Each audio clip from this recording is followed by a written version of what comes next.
Kenapa tak tidur lagi? Ha? জয় ভূত মুক্তি কেন্দ্র শিবধাম। জয় ভূত মুক্তি কেন্দ্র শিবধাম। আচ্ছা, আপনার কাছে আমরা এসছি এই কারণেই যে এখান থেকে যে যাদের ভূতের হাজিরা হয়, হাজিরা হওয়ার পরও তার মধ্যে এফেক্ট থাকে, সেই এফেক্টটা কতদিন থাকে, কিভাবে কাটবে? দেখুন, এটা নির্ভর করে যে ভূত প্রেত বা অশুভ শক্তি বা নেগেটিভ এনার্জি বলে যারা যেটাকে বলে বা চিহ্নিত করে বা বোঝার চেষ্টা করে, সেটা কতদিন ধরে সেই ব্যক্তি পুরুষ, মেয়ে বা মহিলার উপর রয়েছে, তার উপর প্রয়োগ পড়ে শরীরে কতটা, তার কতদিন সেই প্রয়োগটা থাকবে। তার কারণ একটা প্রেত যদি 5 বছরের বেশি হয়ে যায় তখন তার অ্যাটাচমেন্টও অনেক বেশি হয়ে যায় তার শরীরের সাথে। তো একটা যেমন আমরা যদি কোনো একজন বন্ধুর সাথে মিশি বা কোনো মানুষের সাথে মিশি, তো তার আদব কায়দা, কিছু সাইকোলজি, কিছু অভ্যাস কিন্তু আমাদের মধ্যে চলে আসে। ঠিক সেরকমই কোনো অশুভ শক্তি, ভূত প্রেত, জিন জিন্নাত যদি কোনো মানুষের শরীরে প্রবেশ করে, কোনো বিশেষ জায়গায় থাকে, তো 5 বছরের ঊর্ধ্বে হয়ে গেলে it will take some time to remove, এটা মুছে যেতে একটু সময় লাগে। আর বাদ বাকি 2-3 বছর বা 4 বছর এর মধ্যে যদি হয়, সেটা তো খুব তাড়াতাড়ি 2-3 মাসের মধ্যেই কিন্তু তারা বুঝতে পারে এখান দিয়ে প্রেত কেটে তো তৎক্ষণাৎ দেওয়া হয়, তৎক্ষণাৎ এখানে প্রেত কেটে দেওয়া হয় এবং সে তৎক্ষণাৎ ঠিক হয়ে যায়। বাদ বাকি বিধি নিয়ম এবং উপায় করলে সে সম্পূর্ণ রূপে সুস্থ হয়ে যায়। আমি আবারও বলে দিচ্ছি, 100টা পাগলের মধ্যে 99টা কিন্তু ভূতে প্রেতে ধরা কেস। ঠিক আছে, এটা আপনাদের বুঝতে হবে। আর পাগল ইন দ্য সেন্স বলা হচ্ছে জন্মজাত দিক্কত না, গর্ভ থেকে যে সমস্যা তৈরি হচ্ছে তাকে বলা হচ্ছে না, সেটা মেন্টাল প্রবলেম বা নার্ভের সমস্যা। সেটা সে প্রথম থেকেই ইম্যাচিওর ছিল, তার কথা আমি বলছি না। আমি বলছি যার সাইকোলজিক্যাল ও মেন্টাল প্রবলেম পরবর্তীকালে হয়ে যাচ্ছে। ঠিক আছে, শিবধাম। জয় শিবধাম। আচ্ছা, শিবধামে আসলে আপনি সবার কাছে শুনছি যে সবাইকে 16 সোমবার করতে বলছেন। এই 16 সোমবারটা কেন করবে?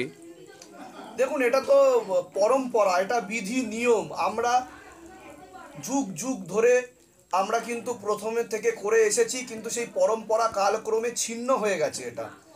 এই পরম্পরা এটা হচ্ছে যখন কোনো বাধা উৎপন্ন হয় আমাদের জীবনে, যেমন বিবাহ বন্ধন এবং কর্মবন্ধন, এই দুটো বন্ধনের যখন বাধা উৎপন্ন হয়, তখন 16 সোমবার করলে আমরা কিন্তু শুধু এক জন্মের না, হাজারো জন্মের বিবাহ ও কর্মের বন্ধন থেকে মুক্ত হতে পারি।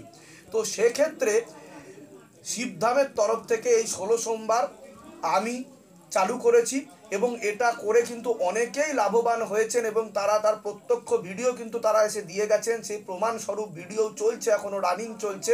তো এতে আত্মিক শুদ্ধিকরণ ঘটে এবং শারীরিক ও মানসিক আধ্যাত্মিক চেতনার লাভ ঘটে। তো এর মাধ্যমে আমরা কিন্তু সামনের নেক্সট 3 জন্মেও সুস্থ থাকতে পারবো, ভালো থাকতে পারবো এবং বিবাহ ও কর্মবন্ধন থেকে মুক্ত হতে পারবো। শিব পুরাণ হচ্ছে আদি যোগী, আদি পুরুষ বা আদি গুরুর আদি পুরাণ, যা অত্যন্ত প্রাচীন ও পুরাণতম। বেদ বেদান্ত তারপরেই যদি কোনো কিছু তৈরি হয়ে থাকে তা হচ্ছে শিব পুরাণ। ঋক সাম যজু অথর্বণ বেদের পরের থেকে যদি কেউ কিছু স্থান পেয়ে থাকে, সেটা হচ্ছে শিব পুরাণ। কারণ শিবের যার কোনো শুরু নেই, যার কোনো শেষ নেই। শিব কে, শিবের তত্ত্ব কি, তাকে বোঝা বা উপলব্ধি করার জন্য কিন্তু আমাদের শিব পুরাণ পড়া উচিত। শিব তত্ত্ব মানে হচ্ছে যা ধর্ম এবং পন্থের ঊর্ধ্বে। ধর্ম এবং পন্থ যাকে ধারণ করা যায়, কিন্তু শিবকে কিন্তু ধারণ করা যায় না, তাকে আমরা উপলব্ধি করতে পারি। রিয়েলাইজেশন, যেটাকে বলা হয় সেলফ রিয়েলাইজেশন, আত্ম উপলব্ধি বোধ। যখন আমরা পরমাত্মাকে জানার চেষ্টা করব, তার আগে আমাদের নিজেদের আত্মাকে জানার চেষ্টা করতে হয়। তো আমরা নিজেদেরকে জানতে গেলে আমাদের মধ্যেই কিন্তু সেই পরমাত্মাকে খুঁজে পাবো, কারণ আমরা সেই পরমাত্মার অংশ স্বরূপ।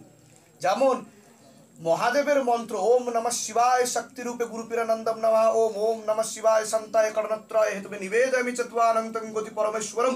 এই যে পরমেশ্বর, এই পরমেশ্বরকে জানতে গেলে আমাদের আগে নিজেদেরকে জানতে হবে। হু অ্যাম আই, আমি যদি আমার খোঁজ করি, আমি কোথা থেকে আসলাম, কেন আসলাম, কি জন্য আমার জন্ম হয়েছিল, তাহলেই কিন্তু আমরা শিবকে একমাত্র বোঝার চেষ্টা করতে পারি। অনেক বড় বড় যোগী বা মহাপুরুষ আছে যারা আজ পর্যন্ত শিবকে বুঝে উঠতে পারেনি, এখন অবধি বোঝার চেষ্টা করছে, এমনকি আমিও। তো এটা বুঝতে হবে যে শিব পুরাণ অত্যন্ত পবিত্র এক পুরাণ, যা একবার না বারবার পড়া উচিত, যা পড়া এবং শ্রবণে দুটোতেই আমাদের পুণ্য লাভ হতে পারে। জয় শিবধাম।